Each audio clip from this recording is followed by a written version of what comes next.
Ooh, what's going on, everyone? Welcome back to channel Musi Gaming here, and today I want to talk to you about the investment tier list for Rise of Kingdoms as of May of 2025. Now, I know that May is almost closing, and there's been a lot of changes that Rise of Kingdoms has gone through since the beginning of the year, and I think it might be a good idea for us to actually check back and update you on the best investment tier list because a lot of you are probably wondering, hey, like, I don't know what commander I should be actually investing in, given the fact that all those changes with Bertrand, Chuck Jun Young, and like Philip, Bai Chu, all those crazy new commanders that just got released, and I don't know what to actually max out first.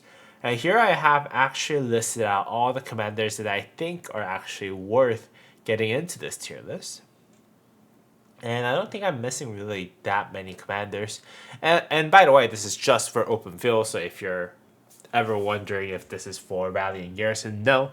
This is just for people who are doing open field fighting and then who are trying to make their best 5 marches, 6 marches, 7 marches at the end of the day, right? Alright, with that said, let's just go ahead and jump right to it. S plus, this is the top of the food chain. Usually what I would like to do for the highest tier for any of those kind of videos is that I actually put one commander of each troop type. And in this case, I think the one that we cannot forget is Philip. So Philip, I'm going to actually put him at the very top S plus tier. Because Philip is one commander in the game that can be paired with almost any commander in the game, right? For example, he can be paired with Arthur as a combo commander, but then again, well, he doesn't do any combo damage to be fair, but he does so much all damage buff from his active skill as his passive skill that he can be used as a combo commander, on top of being able to have that seven. I forgot what the damage factor was, but I think 800 damage factor of AOE in a fan that Arthur can proc with combo damage. So yeah, Philip, if you're trying to invest in a commander, usually if you're investing in Philip, you're not 100% wrong. And yeah, that's why I put him at the S plus tier, especially among the leadership slash engineering commanders. With that said, the next commander that I would like to talk about is actually Liu Che. Now, the reason why Liu Che is so versatile is because of his combo damage as well as smite damage. As you might already know, smite damage has become the meta in Rise of Kingdoms as of, I don't know, a month ago, ever since the pincer came out, right? And right now, I think Liu Che has gotten another spotlight because of the fact that how powerful pincer damage has been, or smite damage has been in the game with pincer formation release. And I would actually put Liu Che at S plus tier instead of Bai Chu. And the reason for that is because Liu Che, because he's so versatile with his combo damage, as well as smite damage and his instant proc percentage that he has, I think he deserves a spot above Bai Chu. And usually when I'm suggesting you an investment tier list, I think more so of the value of this commander and then how likely is he going to be replaced by any other commander, right? And I think at that point, Yu Che is a better commander to be put on the S plus tier over Bai Chu. And that's why he's at S plus tier. However, I would actually not put him before. I would not put him before Philip because simple. Philip can be used with any troop type, right? Philip can be used as a mixed commander. Philip can be used as an archer commander. Philip can be used as infantry commander. Philip can be used as cavalry commander. Both combo damage and skill damage and smite damage. It's just the versatility of Philip really is really tough for you to actually put him below S plus tier and at the very top tier, a top slot for investment tier list. So I'm putting Philip as S plus. Now with that said, Arthur will also make it to S plus tier. Now, the real question though is Arthur above Liu Che or Philip? And I think the answer is that Arthur is actually above Liu Che. And here's why. Because Arthur is actually designed to be a combo damage commander, right? The true damage and true power of Arthur at this point of May of 2025 is actually not revealed all the way, right? And the potential that he has as a combo damage commander, we have not seen yet in the game, right? So with that said, the next combo damage commander that the game releases, he would actually take flight once more, and become a much stronger commander, in my opinion. And hence, I think it's actually not a bad idea for you to actually invest in Arthur over Liu Che, especially when he can also be used as a skill damage commander. Again, that versatility is key when you're looking at those investment tier lists, right? Liu Che is a very, very strong commander, but then again, he does smite damage and smite damage only. That does put a little bit of restriction on him being a little bit more versatile with being used with skill damage commanders.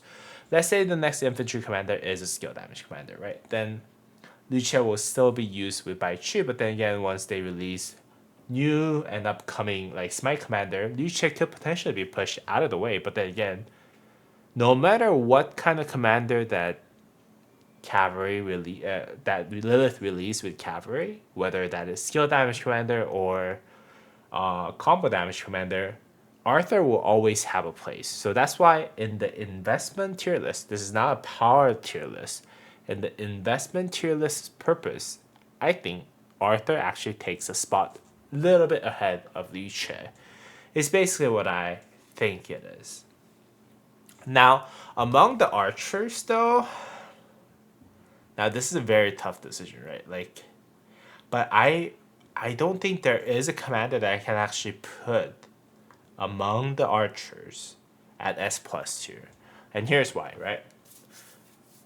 Right now, archers are in a weird spot where archers' direction was initially towards healing and true damage, right? And unfortunately, Shazar was actually designed to be something like Arthur for archers, right?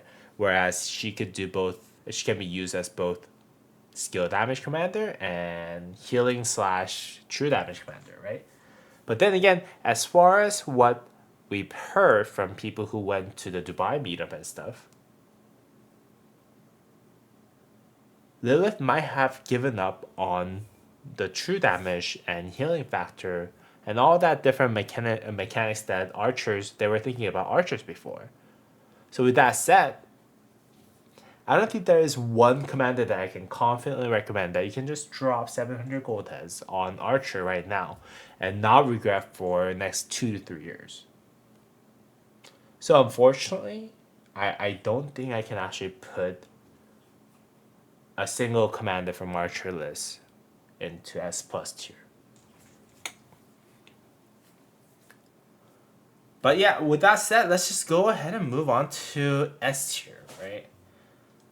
But when it gets to S tier, I think archers actually have pretty decent commanders that you can put in, right?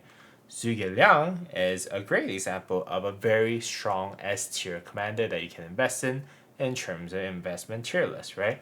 Even if they release healing slash true damage commander, it doesn't really impact Zhuge Liang as of today because of how powerful he is as a skill damage commander. To be quite frank with you, in terms of AoE skill damage, there's not that many commanders that can do a better job than Zhuge Liang at the end of the day, right? He does area effect damage in a circular AoE. He does like not only the 2000 damage factor, but also at the same time he does extra damage with his passive skills. And yeah, it's really tough for you to actually see Zhuge Liang go away anytime soon, right? So that's why I put Zhuge Liang at the S tier. Bai Chu is also very good and strong S tier commander. And I'll actually put Baichu ahead of Zhuge Liang for a simple reason. Because Pincer is really, really overpowered right now. And although that could change potentially, I think his place as a smite damage commander paired with Liu Che will not go away anytime soon, right? So that's why I'll put Baichu at the S tier in terms of investment tier list.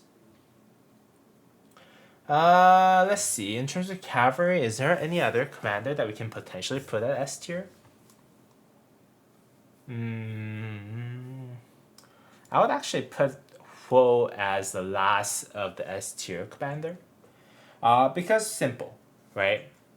Right now, the best cavalry pairing in the game right now is Huo and Arthur, right? It is the best skill damage commander pairing that cavalry can bring into the game if you're not using Arthur as combo damage commander, right?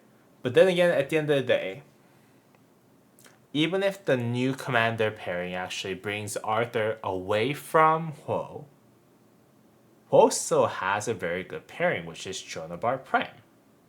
Jonabar Prime can be a very good pairing for Huo, and regardless of what happens with Arthur, right? So even if he loses Arthur, there will be a good pairing for the second best cavalry marches that you can bring on the field for a wedge formation. So hence, I think Huo actually deserves an S tier on this list, especially because he does a lot of rage reduction with his passive skill.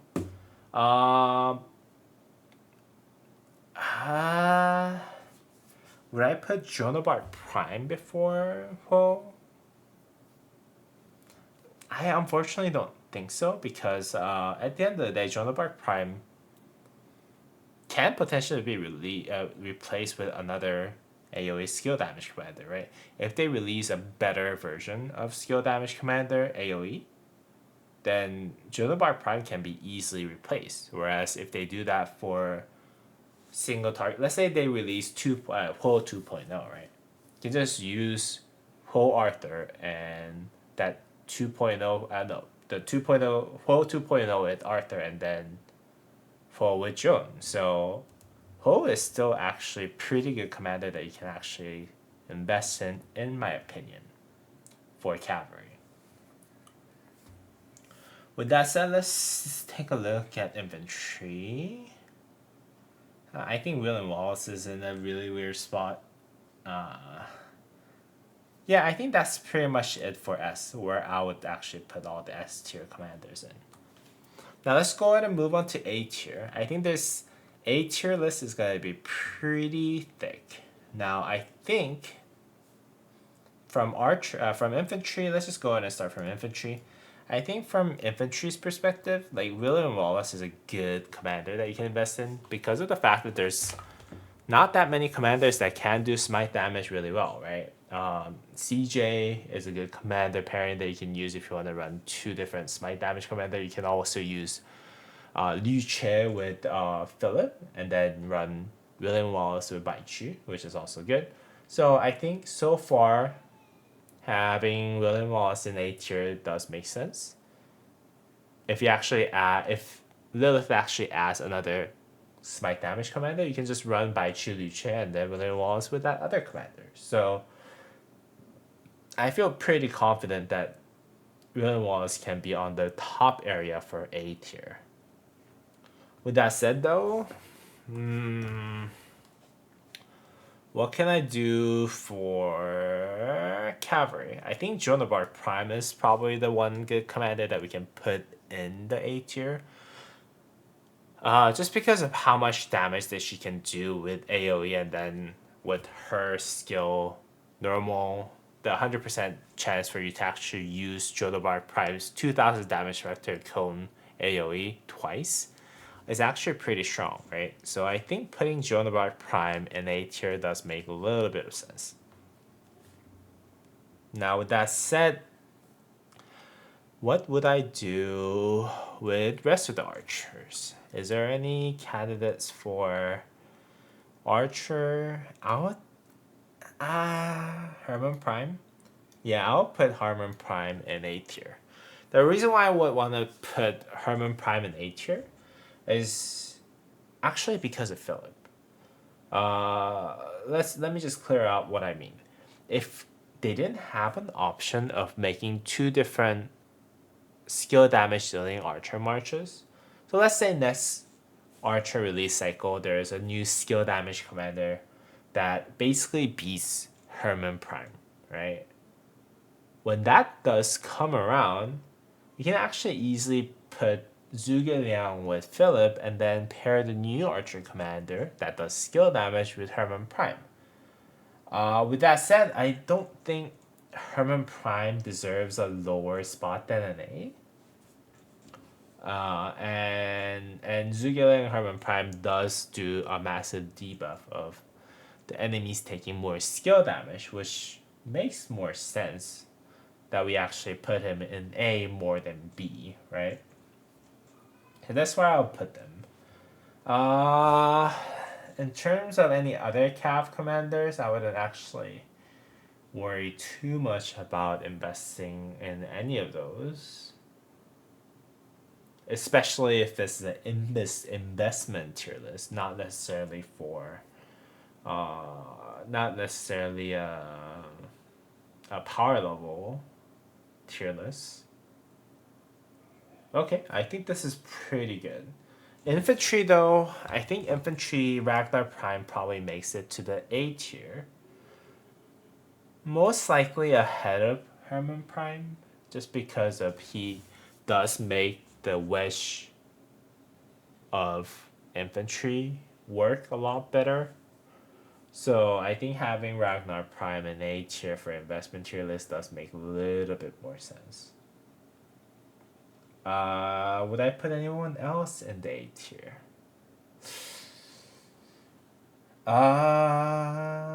Actually, I would actually put Gazamata and Gonzalo into the A tier. Although they're actually a generation before the latest Cav commanders pairing, they're actually really good. And also at the same time, a lot of the V formation armament, especially the special inscriptions and whatnot, does actually buff the normal damage dealt by range commander instead of skill damage that they deal as range commander. But then again, being a ranged smite damage dealing commander as Gazamata and Gonzalo, I think they are the best pairing that the game has possibly for ranged commanders. So I'm putting Gazamata and then Gonzalo into the A tier of this list, just because of how powerful the engineering commanders pairing has been, and the fact that those armaments do buff the range smite, range normal damage dealing commanders a lot. So would I put anyone else into the A tiers? I don't think so. Let's just go ahead and move on to B tier. So this is probably the meat of the bell curve, where most of where all those like decent enough quote unquote commanders are supposed to be. And right off the bat, the one commander that I can think of is probably Scipio Prime, who's gonna be the great like, pairing for Ragnar Prime. Where else? Who else would I actually put in there? I wouldn't put William Wallace in there. I'd actually put.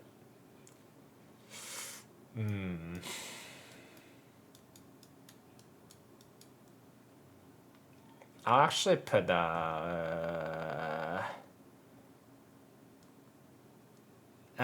Yeah, I don't think I can put Nevsky in there, just because of how weak the Nevsky's outlook is. Actually, unfortunately, Nevsky is a great commander, by the way. Don't get me wrong, but then again, like if you think about the future of like skill damage dealing commanders, I think Nevsky might not be it. Uh, Would I put Belisarius Prime in there? Probably not.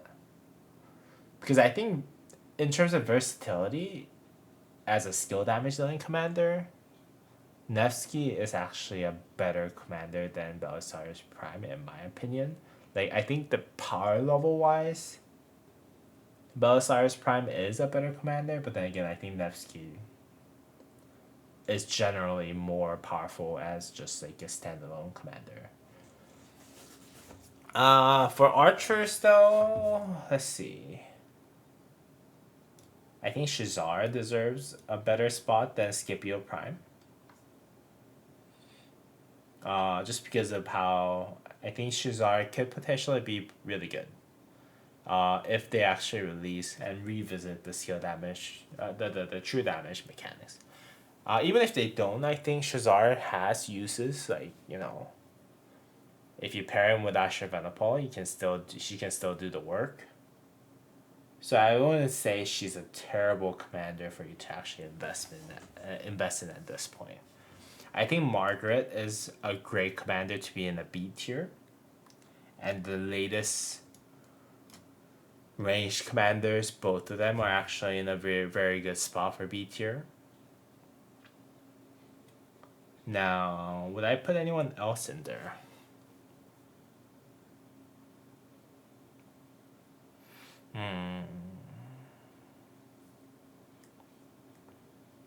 I think at the very last spot of B tier, I would actually put Nevsky in there. Just because of how I think there might. No, I don't think I can put Nevsky in the at the very bottom of the B tier, to be honest. I'll put him at the very front of the C tier though. Like he's able to do a lot of skill damage, and I think as we enter C tier, we can also put Belisarius Prime in there, Guan Yu because he still does a lot of AoE skill damage. So I think being able to put Guan Yu into C tier does make sense a little bit. I think CJ could be a C tier if he does get. He's good as a smite damage commander right now, I think. And if he does get a relic, and with how powerful the pincer has been, I think he could be really really good.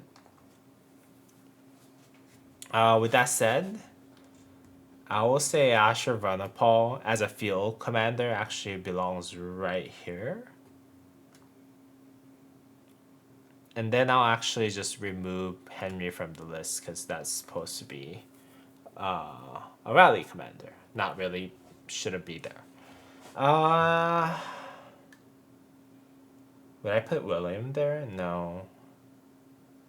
I think this is a pretty good spot, right? Let's just go ahead and move on to the D tier. Very top of the D tier, I'll put actually Boudica Prime. Actually, I'll put Trajan at the bottom of the C tier, just because of how leadership has become a little bit more relevant, and then he does have really good uses if you want to use him as a leadership commander and have a separate leadership march. So I wouldn't actually put him at a D tier, but actually a little bit above D tier, so that he can actually buff everyone. He has uses on the what's this called, the Sunset Canyon and stuff. I don't think it's that bad to have Trajan all the way built at the end of the day. Again, D tier. Going back to D tier, Boudica Prime is not a bad commander to be in a D tier. I think Bertrand's after the rework does deserve a spot around D tier. Like he's not good, but actually I'll put him a little bit above Boudica Prime just because of how he could potentially have a museum buff, right? And most likely that's how they'll bump the combo damage commander. And with that said, I think he could potentially be usable in the future. But right now he's actually not that good. So actually I'll put him I'll put him below Boudica Prime. Alex can be a good pairing for Luce, but as of May of 2025, I think he does deserve a spot at D tier. And I think William is a better commander than Bertrand right now, so I'll just go ahead and put him at the right behind Alex. They basically do the same thing, but just for infantry and cavalry at the end of the day. And I think this is a pretty good D tier lineup that we have here. And let's just go into F tier. Like I think Bybar, I don't know, I forgot what his name was, but it's not really the best commander for you to actually invest in at this moment. I think Lee Sung-ge though is actually a little bit better than him. Lee Sung-ge is a great commander in pre-KVK, pre-season of Conquest, but then again, right now there's just like if you want to run second archer, he's not really the best commander for you to actually invest in at this point.